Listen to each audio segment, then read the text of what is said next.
Hello，你好，我係 Ken 啊，係啦，上條片我都講過 AI 點樣幫我寫個抒情文啦。咁如果你想知道嘅話，你可以 click 翻上一條片啦。嗱，呢條片咧就真係啱一啲同學仔啊，因為最多同學仔成日上堂問嘅係關阿 Ken，我賣廣告真係覺得好大困難啊！你有冇啲方法可以簡單啲？嗱，其實上堂嘅方法咧，我已經講得最簡單㗎啦。OK，以最少金額可能20蚊一注係啦。直至到好似即係你發覺到，如果佢係一個爆品嘅話，你當然買1萬蚊一日冇問題啦。咁但係我都係建議你係由小 budget 開始做啦。咁但係好多人都會有個恐懼嘅，就係唔識得睇一啲我哋叫領先指數出嚟。OK，你永遠咧淨係睇個 result 有幾多咧係冇用嘅。OK，咁我再簡短一次，如果你係我學生咧，我有幾個好重要嘅一啲領先指標，例如cost per add to cart 係幾錢啦 ？OK， 一般性我覺得咧喺香港，如果你買喺香港咧，30蚊樓下都算叫合理嘅。OK，Rolex 啦，亦都係即係你投放嘅金額廣告究竟嘅回報率有幾多？一般性如果你買香港咧，我覺得你2.5以上都叫合理嘅。OK，咁仲有 CPP 啦，係啦，即係 cost per purchase 啦。OK，咁呢個指標咧亦都係，如果你係150蚊樓下咧都叫合理。嗱，往往我講完咁多啲數字出嚟，你亦都上堂又抄低，但係唔識調就係唔識調，係咪？咁我而家都想講話俾你聽，有個好便捷嘅方法，而家我都自己用緊嘅，就係我自己都透過原來喺 Grok 呢個咁樣嘅 AI model 咧，其實有一個好應用嘅程式可以幫到你調節你嘅廣告，咁而且咧人性化好多。你假設你有個好似等於有個助手咧，係講咗一啲指標。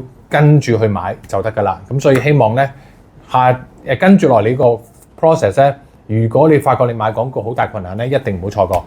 咁啊，所以咧嗱，我而家都用翻我自己做買網店嘅界面俾你睇嘅，係啦。咁啊，上堂都講過啦，好簡單，有 campaign asset ad 啦。咁我哋今次咧就唔係去呢度，去呢三間度。咁你就見到呢個 analyze and report 咧，有個叫 S reporting 嘅，係啦。咁嗱，先喺度咧想同大家講。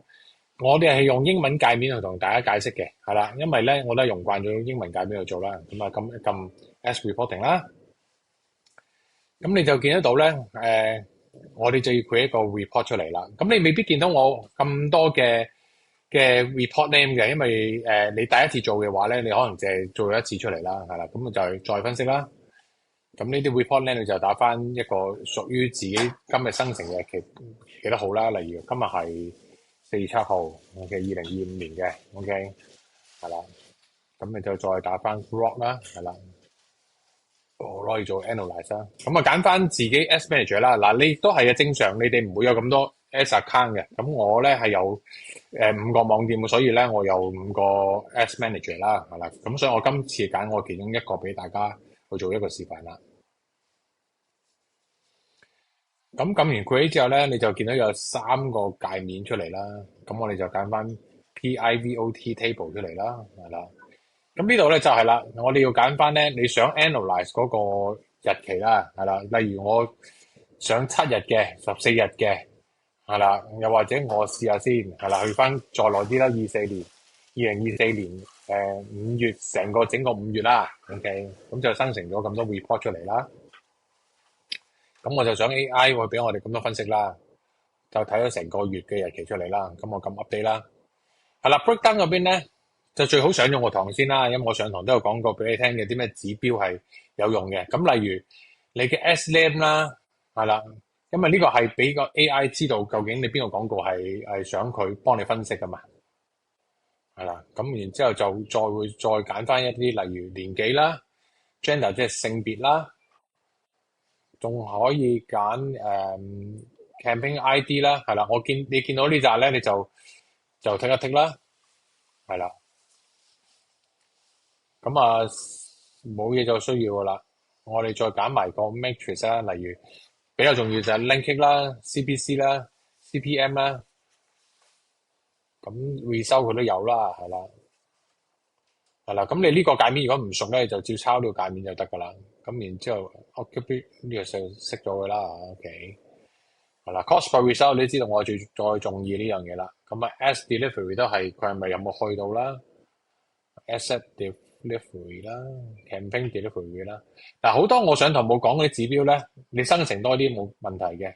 因為我哋俾 Grok 佢做分析咧，佢會更加 detail，佢知道點樣做嘅。OK，咁啊就係呢啲 matrix 就準備晒出嚟啦。OK，咁 take 晒之後咧，係啦，你就唔使太咁 confuse 話，哇呢啲咩嚟㗎？上圖冇講嗰啲指標嚟嘅，唔緊要嘅。咁我哋就會就咁 export 啦，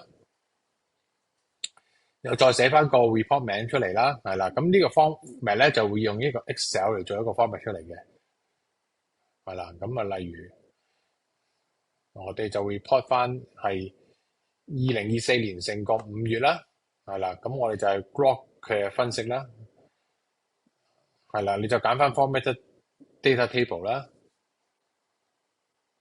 咁而家咧就係做 train 緊呢樣嘢出嚟㗎啦。咁有成個月嘅時間咧，佢都比較耐少少嘅。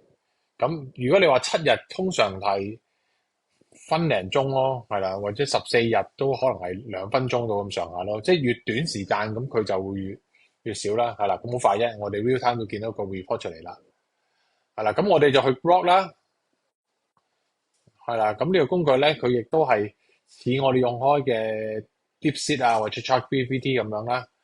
咁啊，我哋呢度咧係啦，點樣 log in 呢個你就自己 set up 自己做咗先啦，係啦。咁我就假設大家已經係好似而家我咁樣已經係嚟咗呢個界面㗎啦。咁喺呢度咧就係最緊要咧，我哋又可以 attach 翻呢個選擇文件出嚟嘅。咁我哋就揀翻原先我哋嘅選擇文件出嚟啦，係啦。咁就下載咗呢個咁嘅 report 啦。咁我哋就會問啦。咁然之後咧，我哋就有個 prompt 出嚟嘅。咁嗱，呢個 prompt 咧，我嘗試都擺喺 Facebook 嘅留言同埋 YouTube 留言嗰邊嘅。咁等你哋可以照 copy and paste 啦，去做呢樣嘢出嚟啦。OK， 係啦。咁所以唔使太驚，我都會俾晒你哋去做。咁然之後再將呢段字擺落去，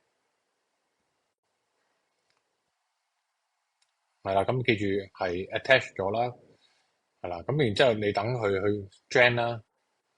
係啦，咁通常都會係需要啲時間嘅，係啦。咁我呢個係 desktop version，佢都係以而家 real time 嚟出嚟講都算合理啦。即係如果冇咩伺服器擠塞嘅話，係啦。好，咁啊，果然佢就係會將你個目標想知道個 conversion 係達到優化到最高極限咧，佢就會俾晒呢紮 comment 出嚟啦。咁當然大家第二個頭痛咧，除咗睇唔明呢扎嘢之外咧，就係英文啦。咁唔使驚嘅，我陣間都會一步一步教大家點做啦。咁啊，正常佢嘅 thinking process 都係會打晒全篇嘢出嚟先噶啦。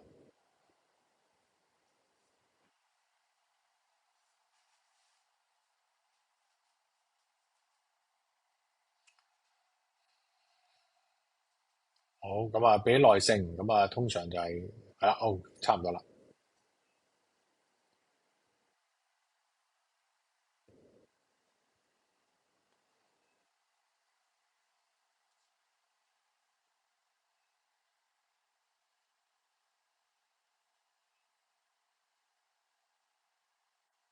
好，咁然之後咧，我哋就喺呢度咧，係啦，就可唔可以幫我哋 translate 翻 Chinese Taiwan 係啦，咁啊，起碼都繁體字，大家睇得好啲啦。OK，係啦，將上面嗰啲嘢咧就全部再中文化錄多一次出嚟嘅。OK，咁開始你會睇得好啲噶啦，因為有啲同我上堂講嘅嘢咧嘅設定係一樣嘅。咁亦都有一啲咧，嗱，你哋會睇唔明嘅啫，因為我啲 campaign name 即係我自己啲產品咧，我自己先睇得明噶啦。咁佢都好快，我就咁睇佢都講咗我個別嘅一啲 campaign 咧係要做得好啲，我都覺得佢喺度分析緊噶啦，已經喺度。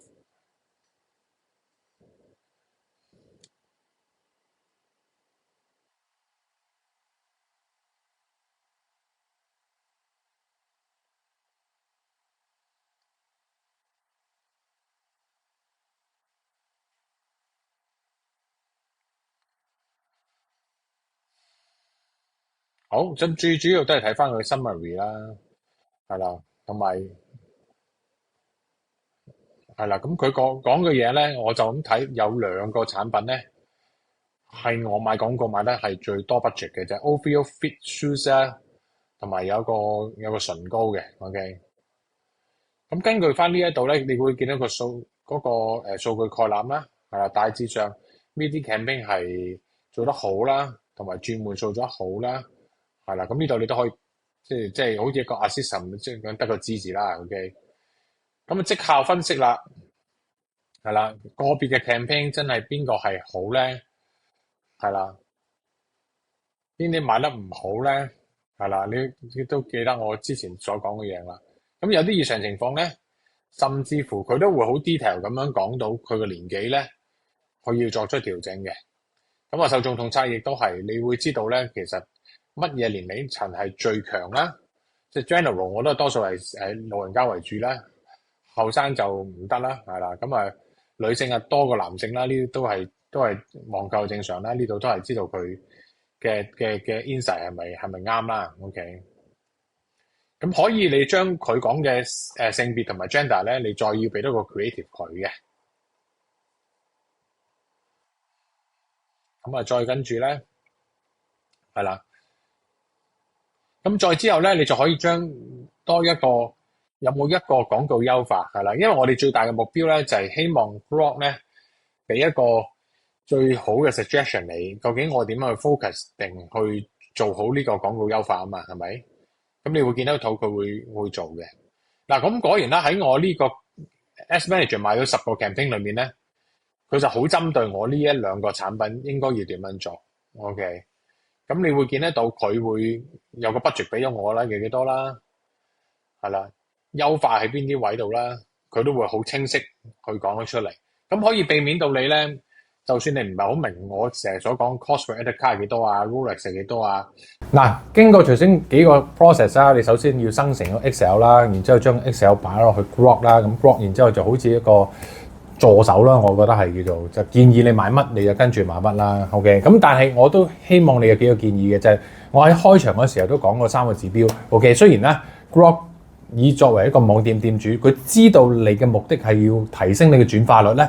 其實佢都已經係知道呢3個指標好有用噶啦，咁但係我亦都希望你哋真係睇得清楚啲 ，OK？ 咁好啦，好似阿 Ken 其實我點解要呢個助手去做啊？其實冇嘅，我係以我習慣，我差唔多每日去調嘅，咁但係咧每日去調咧都有個盲點，有個盲區嘅就係我都需要係pass 7 day 或者 pass 14日，俾翻一個即係再總結啲嘅數字我。咁我發覺呢樣嘢係我爭嘅。咁以往我喺香港嘅時候咧，我都會叫我嘅同事助手啦，喂，你不如再俾多個 suggestion，我應該係點樣 allocate 我自己個 budget 啦 ，OK？ 即係重置我自己嗰個廣告嗰個金額設定啦。咁喺香港，我當然可以揾到阿 Leo 啊，即係我助手啦嚇，或者阿 Nara 啦。咁我唔係香港做直播，咁點算咧？尤其是有陣時我去咗英國，去咗瑞士嚇，我做嘢嗰時候佢瞓覺，佢瞓覺嗰時我做嘢，我就要好靠 Grok 呢個助手去幫我俾啲建議。OK， 咁而我亦都發覺咧，其實係幾簡單嘅，係啦，幾簡單嘅。咁希望大家活學活用。咁再如果你連我所講嘅領先指標都唔知係咩咧？咁冇辦法啦，你真係一定要上我堂，係啦，上我堂去學識究竟個廣告操控點解呢3個指標對於我哋網購做一個轉化率係最重要，好冇？希望下條片講 AI 亦都可以幫到你，拜拜。